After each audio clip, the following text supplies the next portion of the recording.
Hello and welcome to episode number 105 of Week in Review. My name is Sean, and on this week's show, we're going to talk about 1917, Like a Boss. We'll look forward to this week's new releases, and I'll tell you about the streams happening over on twitch.tv/SeanOsaurusRex. First up on this week's show, we'll talk about Like a Boss, which is a very simple comedy starring Tiffany Haddish, Penelope Cruz, and Rose Byrne. I like all three of them, and I like them in this movie. They're the best part of it. And while overall I liked the movie, it did feel more like a missed opportunity to do something more special.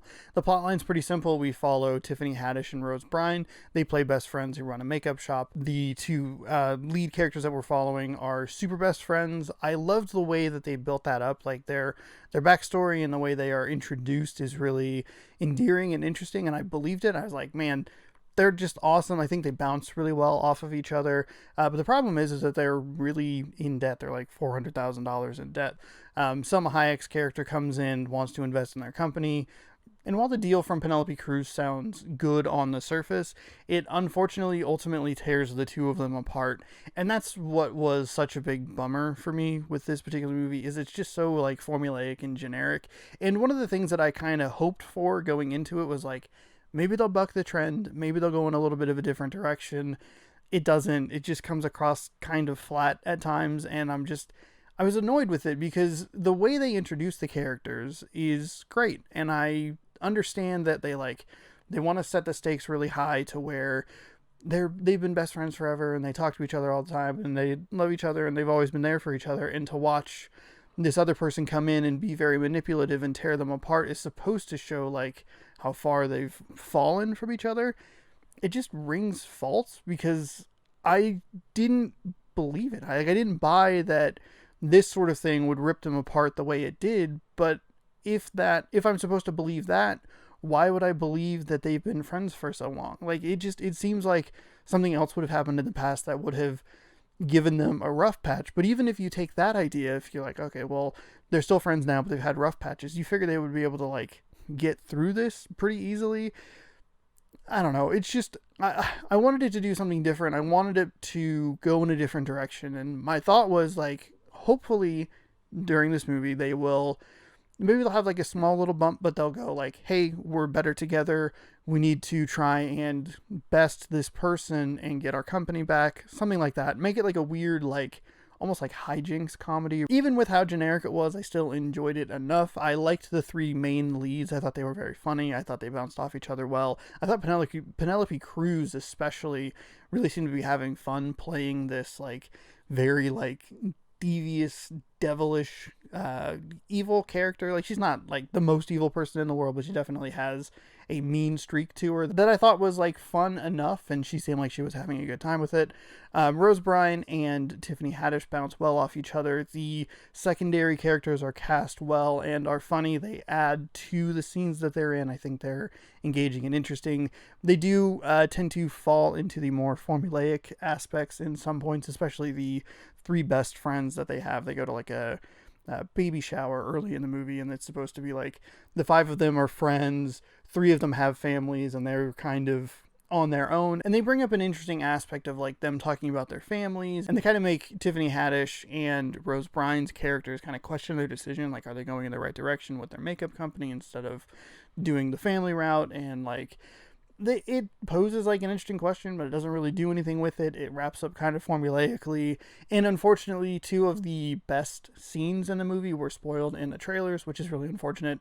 One of them being the pepper scene, and the other one being spoiled in the Red Band trailer, which I didn't see until like a week before the movie came out, and I was really bummed about it because there's such a good gross out, like kind of punch in the gut gag that they could have really stuck with and had it be like a genuine surprise. But because I saw it in the trailer, I was like, I see where this is going. It's still funny. It's a really funny idea, but it's too bad that it was spoiled in the trailer. I don't know. It's kind of a generic movie. I had fun with it. I laughed during it. I thought there were some good jokes. Again, I liked the chemistry. I thought that everybody kind of bounced off each other really well. The secondary characters added to the scenes they were in. It just gets crushed under its own weight of being so generic and uninspired at sometimes that I just wish it would have gone in a slightly different direction. And it comes back to the word of, or the phrase of, a missed opportunity. There was something that they probably could have done here that would have been not like really special, but special enough to give a like grander, like, hey, this is a movie definitely worth checking out. As it stands, like, It's a movie that I liked. I saw it. I don't regret seeing it, but at the end of the day, when I'm done with this review, how much longer am I going to think about it? It's probably going to escape my mind pretty quickly. Which, oddly enough, is how I feel about 1917. This movie's getting a ton of awards and accolades, and I walked out being like, it's really good at some points, but it's also not super great at other points, and I don't really see what other people see in this movie. Like, I've seen tweets of people who have been like, this is one of the greatest movies I've ever seen, and I was like, I am not getting that from that. Granted, everyone obviously entitled their opinion. It clicks with other people in a way that it didn't click with me. I don't know. I just walked away. It was just kind of like, like it's fine. I think with 1917 specifically, its greatest strength is also its greatest weakness. If you don't know, 1917 is the story of two soldiers that need to get from point A to point B by morning to deliver a message to call off an attack. And if they don't get there in time, they will lose 1,600 men. That's pretty much all the plot you need. That's all the plot you're going to get. The other thing you might not know about 1917, based on the trailers and what I've told you here, is that it is designed as a one-shot movie. And that's a really cool concept that, like I alluded to earlier, is its greatest strength and it's also its greatest weakness.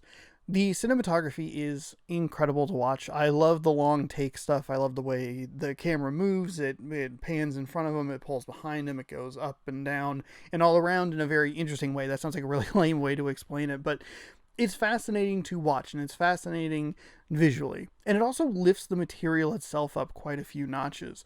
There is a level of intensity to this movie that I don't normally get from war films. And the best example of this I can give you is going into a bunker.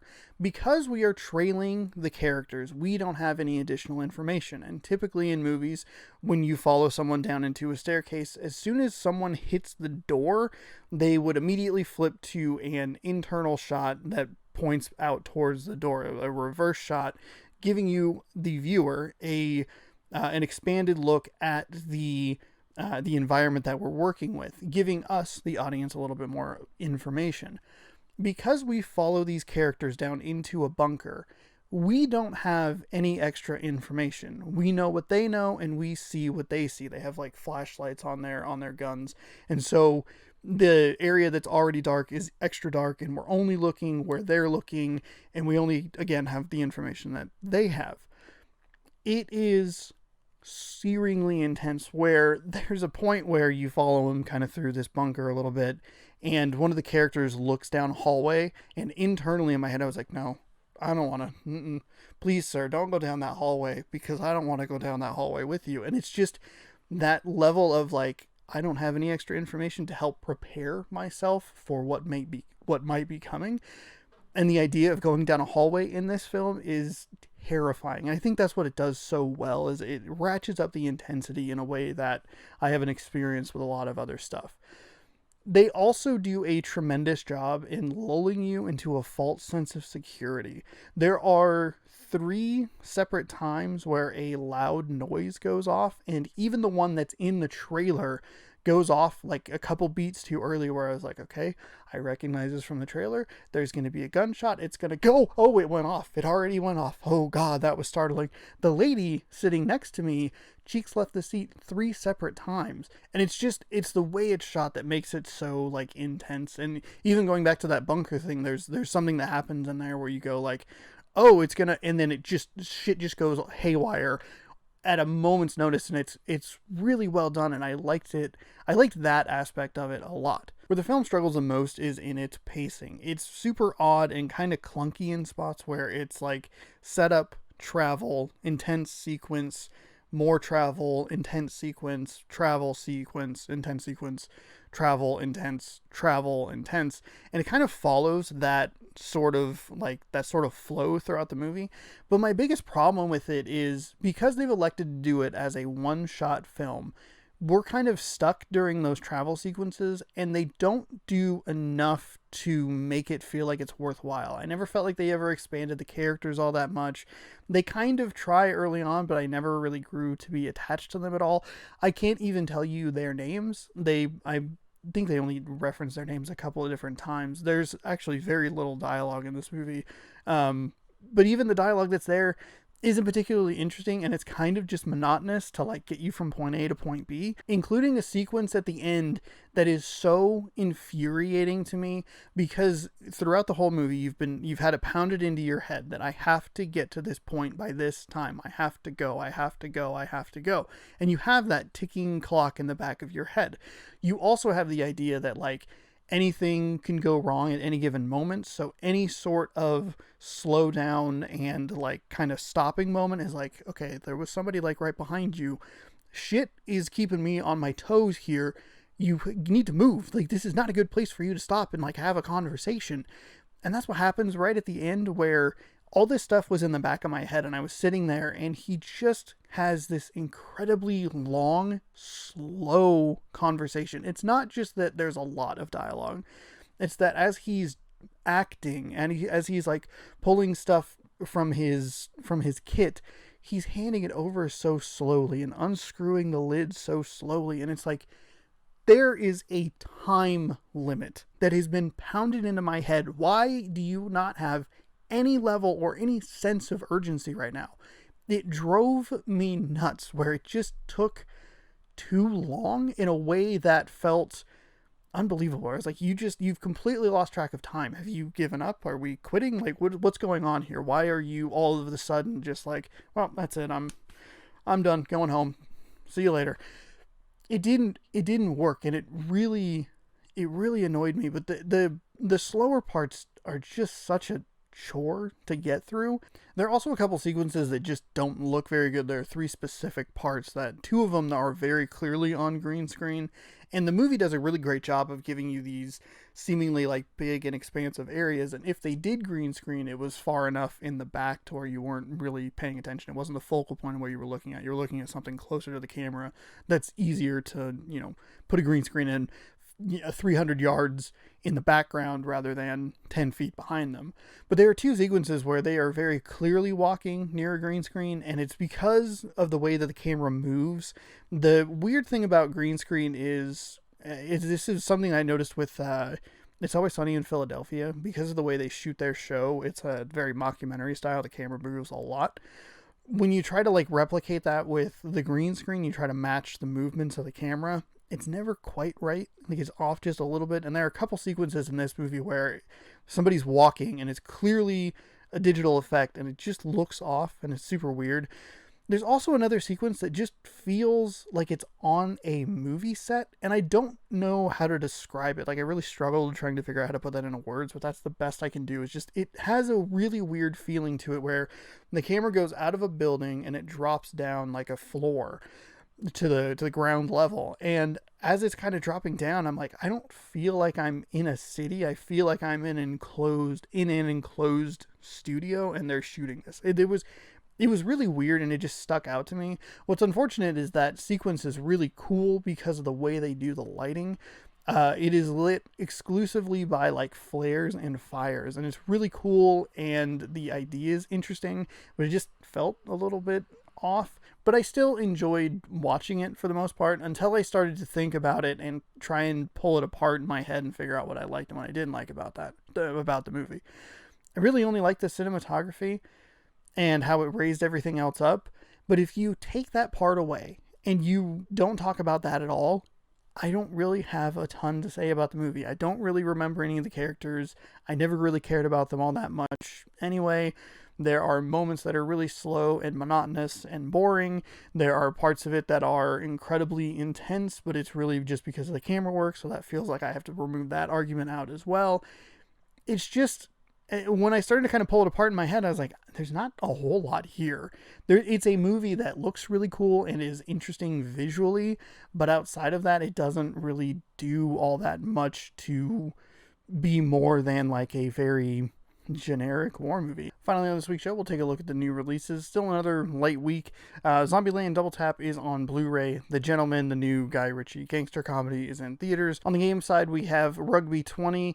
Gree hits PC Game Pass. I'm not 100% sure if it's coming to Xbox One, but it's on Game Pass for PC on the 23rd of January. And then a little adventure game called Mosaic is out this week as well. I don't really know a whole lot about it, but I read the description of it. It sounded cool, so I figured I'd throw it out there for you. The streams this week on twitch.tv/ShaunosaurusRex are a little bit bit different. I missed the stream on Monday, so I moved that to Thursday. So we have Grab Bag episode 7 and 8. That's on Wednesday. On Thursday, the makeup stream for Monday. And because I missed the stream on Monday and then moved it to Thursday, I was like, I don't know if I really want to stream like 4 days in a row. So I'm not going to do a stream on Friday, but on Saturday, I'm going to do a split stream. ESPN 8, the Ocho is returning. We're going to play some Rugby 20. And then we'll probably play some more Pokemon Sword. And then to make up for the stream on Friday, I'm going to stream on Sunday. I'm going to do a Super Bowl 54 prediction show with a very special guest. And I'm going to split that with something else. It might be more Pokemon Sword. It could be something different. Star Trek Picard comes out this week, so there's a high likelihood that I'm going to want to really play a Star Trek game when the weekend rolls around after I watch that episode. So we'll see what happens on Sunday. Thank you so much for watching this week's episode of Week in Review. If you like the content, you can scroll on down and hit that subscribe button. And if you'd like, you can scroll on down just a little bit further and you can leave me your comments down below. You can let me know what you thought of 1917 or Like a Boss. Be sure to head on over to twitch.tv/ShaunosaurusRex for streams on Wednesday, Thursday, Saturday, Sunday, and next Monday. And be sure to check back right here every Tuesday for more Week in Review. We'll see you next week.